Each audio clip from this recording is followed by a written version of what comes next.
अस्सलाम वालेकुम जी। सारे भरावां नूं मेरे चैनल ते वैलकम हो गया। सारिਆਂ ਦਾ शुक्रिया अदा करना।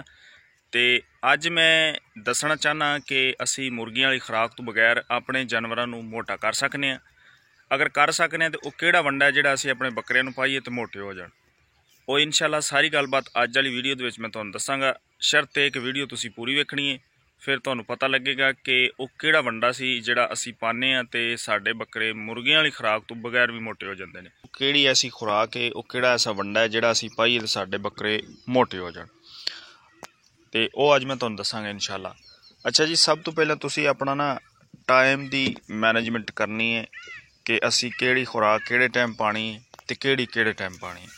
इन्हां चीज़ां दा तुसीं ख्याल रखना है। उस तो बाद इंशाअल्लाह अपनी रूटीन नाल तुसीं चलोगे तो तुहाडे जानवर सेहतमंद होंदे जाणगे मुर्गियां वाली खुराक तो बगैर।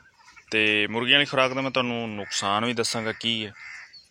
अच्छा जी, सब तो पहले नंबर ते अगर तुसी मुर्गियां वाली खुराक पाते हो ना, वो मुख्तलिफ नंबर ने, हुण वो मैनूं याद नहीं है। तो वह करके ये है कि इस गर्मी के सीजन दे विच ना बकरियां नूं ज़रा गर्मी ज़्यादा हो जाती, इस करके जानवर मोटा होने की बजाय कमज़ोर हो जाता है।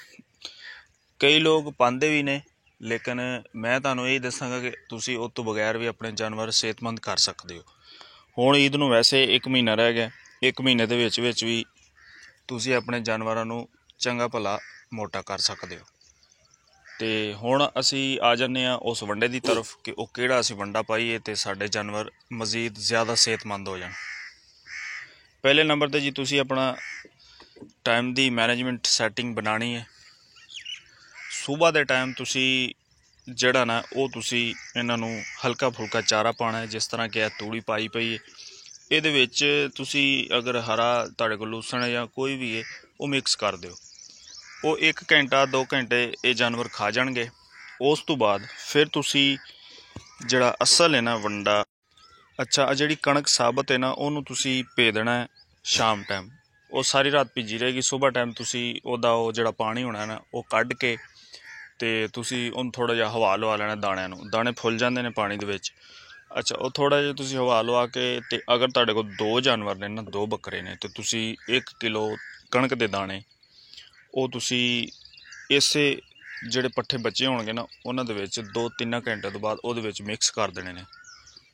तो फिर उहदे विच एक ऐसी चीज़ मैं तुहानूं दस्सण लगा कि जिहड़ी तुसीं मिक्स करनी है कि वो जानवर दा हाजमा भी ठीक रखे। आ तुसीं सौंफ ले लो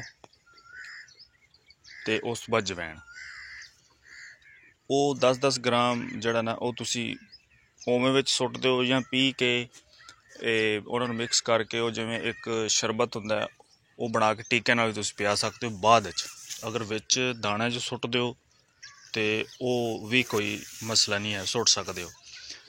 तो यही जनाब असल जिहड़ी इहदी खुराक है। कणक तो वध के कोई भी ऐसा वंडा नहीं है, ठीक है, कि जिहड़ा जानवरों नूं यकदम एवें 2-3 दिनां दे विच मोटा कर देवे। नहीं, कणक दे नाल बाकी वंडे भी है ने, लेकिन सब तो पहले नंबर ते गंदम है, क्योंकि गंदम दे विच हर चीज़ सारे प्रोटीन मौजूद हुंदे ने।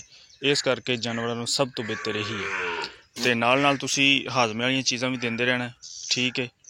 तो इंशाअल्लाह तुहाडे जानवर बिल्कुल 1 महीने दे विच भी चंगा भला वजन कर जाणगे, मोटे हो जाणगे ते सेहतमंद भी हो जाणगे। ठीक हो गया। ये है जी मेरी अज वाली वीडियो ते जिहड़ी मैं तुहानूं दस दी है। इंशाअल्लाह फिर एक अच्छी वीडियो में तुहाडी खिदमत हाज़र होना जी। अल्लाह हाफिज़।